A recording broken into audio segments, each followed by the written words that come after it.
بسم اللہ الرحمن الرحیم الحمدللہ ہمارا مسند امام اعظم ابو حنیفہ کا سبق جاری و ساری تھا، اور ہم نے گزشتہ سبق کے اندر کچھ جنازے کے متعلق احادیث پڑھی تھی۔ اس کے علاوہ دوسرے موضوعات پر بھی ایک دو احادیث ہم نے پڑھی تھی۔ تو آج آگے جنازے کے متعلق کچھ احادیث ہیں، اور پھر قبر کے بارے میں جو معاملات ہوں گے اس کے بارے میں بھی احادیث ہیں، تو پڑھتے ہیں۔ حماد سے روایت ان حماد عن ابراہیم عن غیر واحد ان عمر بن الخطاب رضی اللہ تعالی عنہ جمع اصحاب النبی صلی اللہ علیہ وسلم فسألهم عن التکبیر۔ حماد سے روایت ہے، وہ ابراہیم سے روایت کرتے ہیں، اور حضرت ابراہیم غیر واحد، یہ جب بھی لفظ آتا ہے تو اس سے مراد ہوتا ہے کہ ایک سے زائد۔ حضرت ابراہیم ایک سے زائد لوگوں سے روایت کرتے ہیں کہ وہ روایت کیا کرتے ہیں کہ حضرت عمر فاروق رضی اللہ تعالیٰ عنہ نے نبی کریم صلی اللہ علیہ وسلم کے صحابہ کرام کو جمع کیا، فسألہم عن التکبیر، تو ان سے نماز جنازہ کی تکبیر کے بارے میں پوچھا کہ کتنی تکبیریں کہی جائیں نماز جنازہ کے اندر۔ فقال لهم، تو آپ رضی اللہ تعالیٰ عنہ نے ان کو کہا کہ انظروا الی آخر جنازۃ کبر علیہ النبی صلی اللہ علیہ وسلم، آپ نے فرمایا ان صحابہ کرام کو کہ آپ اس جنازے کو دیکھیں جو آخر میں آیا تھا۔ آخر جنازت، آپ آخری جنازے کو دیکھو جس پر نبی کریم صلی اللہ علیہ وسلم نے تکبیریں کی تھیں۔ کبر علیہ النبی، جس جنازے پر نبی کریم صلی اللہ علیہ وسلم نے تکبیر کہی تھی، یعنی آپ صلی اللہ علیہ وسلم نے وہ جنازہ پڑھایا تھا۔ فوجدوا قد كبر اربعا حتى قبض، تو ان صحابہ کرام نے آپ صلی اللہ علیہ وسلم کو پایا اس حال میں کہ آپ صلی اللہ علیہ وسلم نے چار تکبیریں نماز جنازہ کے اندر کہی تھی، یہاں تک کہ آپ صلی اللہ علیہ وسلم کا ظاہری وصال ہو گیا۔ پھر حضرت عمر فاروق رضی اللہ تعالیٰ عنہ فرماتے ہیں فقبروا حربا، تو آپ نے فرمایا کہ تم بھی اب سے نماز جنازہ کے اندر چار تکبیریں لگایا کرو۔ ٹھیک ہے، تو چار تکبیروں کا اس حدیث پاک سے ثبوت۔ آگے حدیث پاک کے شیبان سے روایت ہے، وہ یحییٰ سے روایت کرتے ہیں، اور وہ حضرت ابو سلمہ سے روایت کرتے ہیں، اور وہ حضرت ابو ہریرہ رضی اللہ تعالیٰ عنہ سے روایت کرتے ہیں۔ آپ فرماتے ہیں کہ ان النبی کان یقول اذا صلی علی المیت، کہ نبی کریم صلی اللہ علیہ وسلم جب کسی میت پر نماز پڑھتے تھے، یعنی میت کی نماز جنازہ پڑھتے تھے، تو آپ صلی اللہ علیہ وسلم اس نماز میں یہ دعا پڑھتے تھے، اللہم اغفر لحینا و میتنا و شاہدنا و غائبنا و صغیرنا و کبیرنا و ذکرنا و انسانا۔ جو نماز جنازہ کے اندر بالغ مرد و عورت کی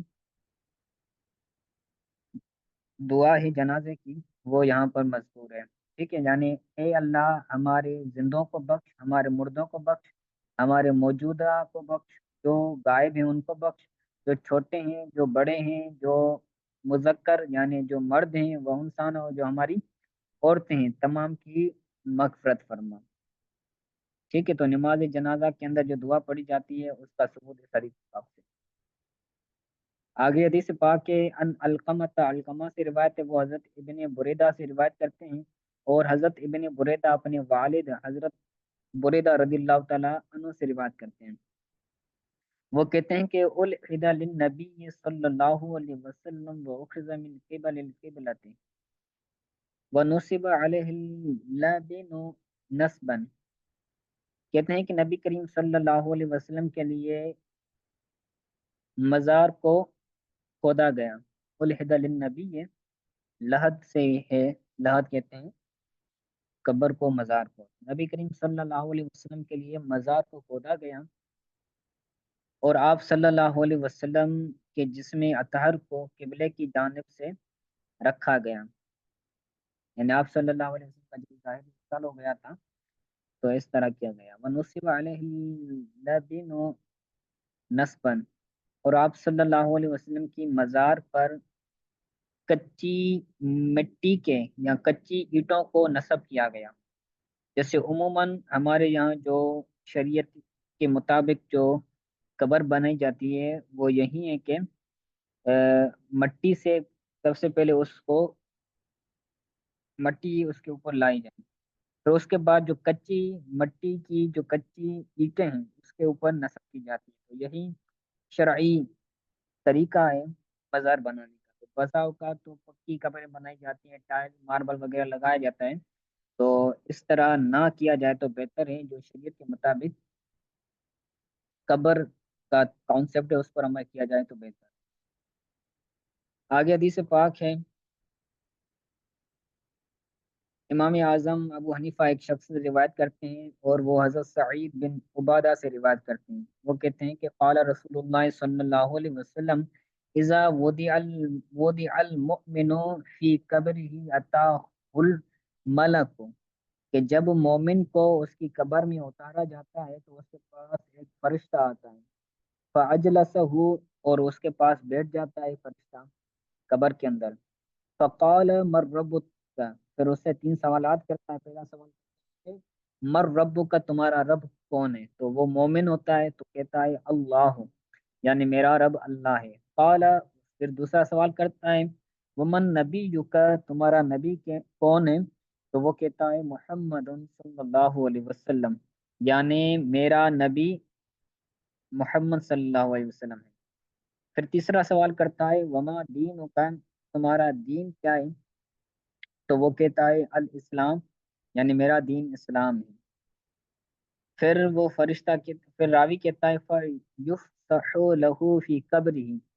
تو اس کے لیے اس کی قبر کو کشادہ کیا جاتا ہے، یفسحو یعنی کشادہ کیا جاتا ہے اس کے لیے اس کی قبر کو، وَيُرَى مَقْعَدَهُ مِنَ الْجَنَّةِ، اور اس کو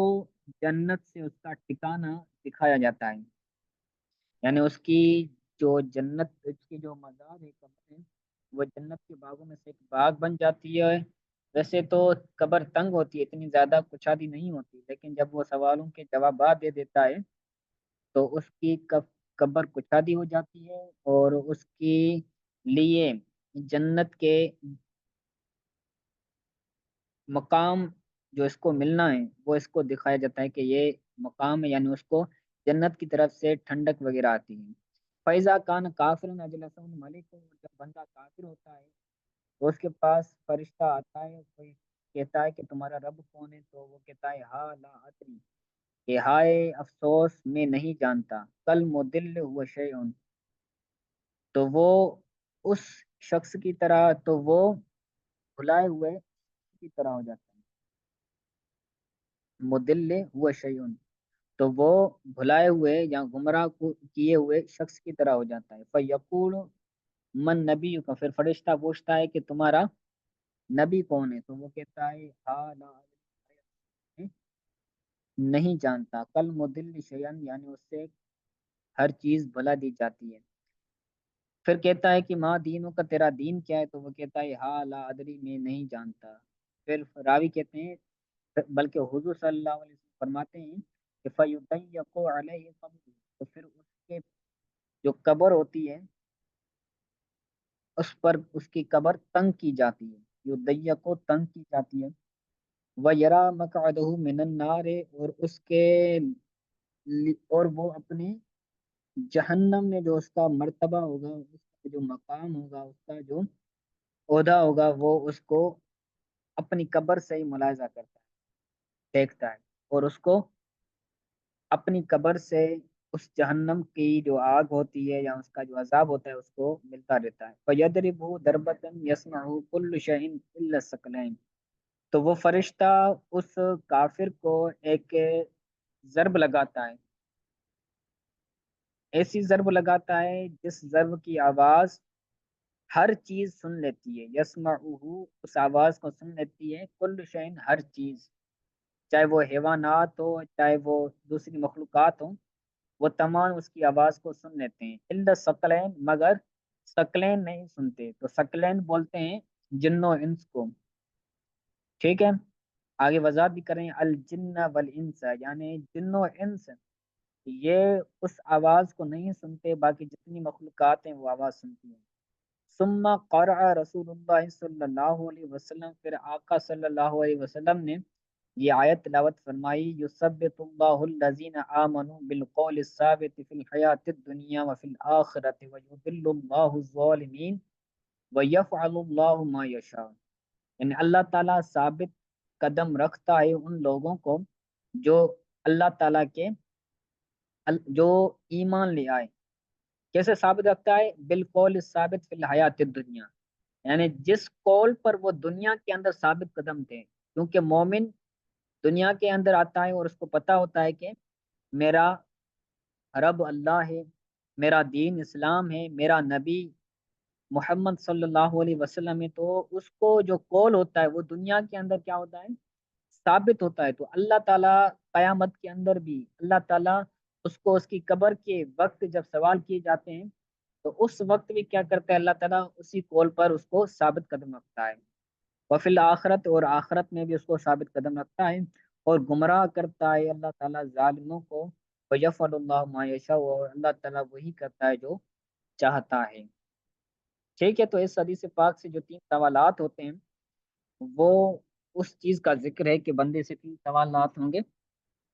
کافر ہوگا تو اس کے لیے وہی چیز ہوگی، اور جو جنتی ہوگا تو اس کے لیے انعامات۔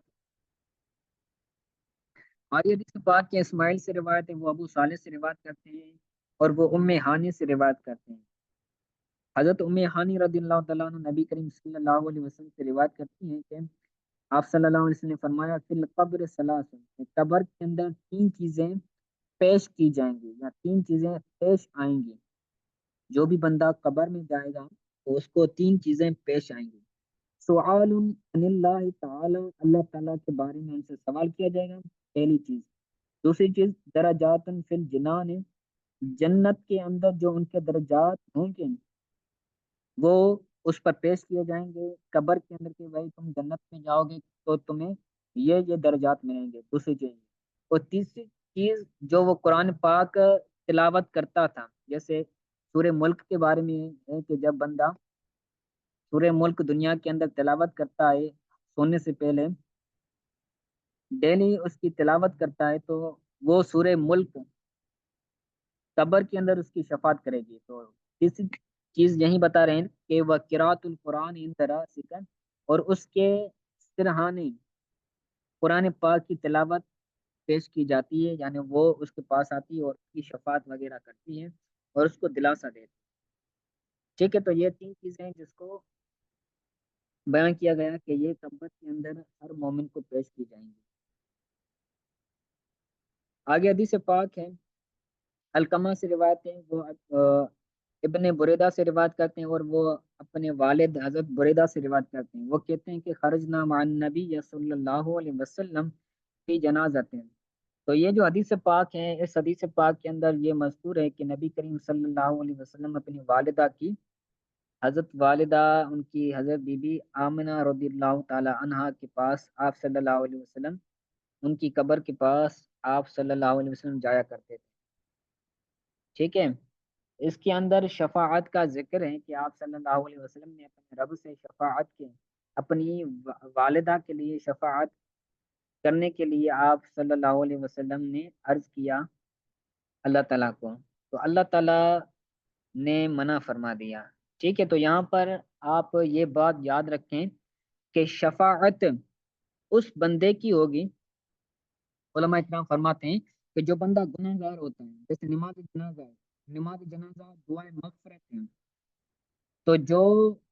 گناہ گار ہوتا ہے اسی کے لیے دعائے مغفرت کی جاتی ہے۔ تو اسی لیے جو انبیاء کرام ہیں یا حضور پر صلی اللہ علیہ وسلم کیونکہ تمام انبیاء کرام کے سردار ہیں، تو ان پر نماز جنازہ جیسے عام مسلمانوں کے تلاوت پڑھی جاتی ہے اس طرح پڑھی نہیں گئی۔ ٹھیک ہے، تو اسی طرح